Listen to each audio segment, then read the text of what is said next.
Hi guys, আজকে চলে এসেছি বার্থডে কেক নিয়ে। কার কেক দেখাই তোমাদেরকে। এই এটা ব্যাকগ্রাউন্ডে কি চলে এসছে, সরি। আজকে চলে এসেছি দিদার কেক নিয়ে। দিদার বার্থডে অনেক দিন আগেই চলে গেছে, জানুয়ারিতে। দিদার বার্থডে তো আমরা সেলিব্রেট করি আধার কার্ড দেখে, আধার কার্ডে যা দেওয়া আছে সেটাই, কারণ দিদার তো মনেই নেই দিদার বার্থডে কবে হয়েছিল। যাই হোক, সেই ডেটটাই সেলিব্রেট করা হয়, কিন্তু আমার এক্সাম ছিল বলে করতে পারিনি। অনেক দেরি হচ্ছে সেলিব্রেট করতে, কিন্তু ফাইনালি আজকে আমি কেক নিয়ে চলে এসেছি। আর এখন কাটা হবে। দিদা গেছে রেডি হতে, দিদা যাচ্ছে বাড়ি। দিদাকে বাড়ি যাওয়ার সময় কেক দিয়ে সারপ্রাইজ ফ্লেভারের কেকটা নিয়েছি দিদার জন্য। কেমন হয়েছে? খুব দেখতে ভালো আছে ভাই বলছে।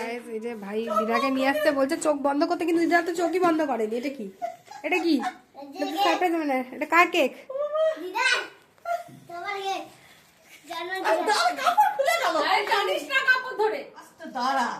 দিদার বার্থডে কেক দিদার আগে ভাই কেটে নিচ্ছে। হ্যাপি বার্থডে গান কর, না হলে পরে কি করে হবে?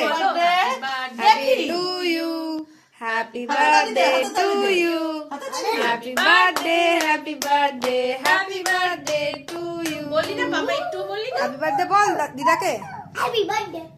এই নে ওই যে না, বল এটা কি করে খাওয়ানো? এটা কি করে খাওয়ানো? ইমা কি রে, দিদার বার্থডে কেক দিদাকে না খাইয়ে তুই খেয়ে নিলি? দিদাকে খাওয়াটুকু নিয়ে।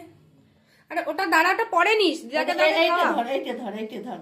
তুই আবার হাত করছিস, ওই হাত দিয়ে দিতে হয়, ওই হাত দিয়ে। এই হাত দিয়ে, ডান হাত দিয়ে, ডান হাত দিয়ে দিতে হয়। ডান হাত দিয়ে।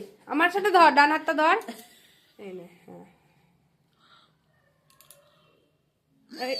টোরে টোরে যা তা খাইয়ে দিচ্ছে এইভাবে, মানে হাত দিয়ে না খাইয়ে এরকম। এটা দিয়ে কে খাওয়ায়? এটা দিয়েই ভালো, এটা দিয়ে ভালো। কি আর বলবো সত্যি।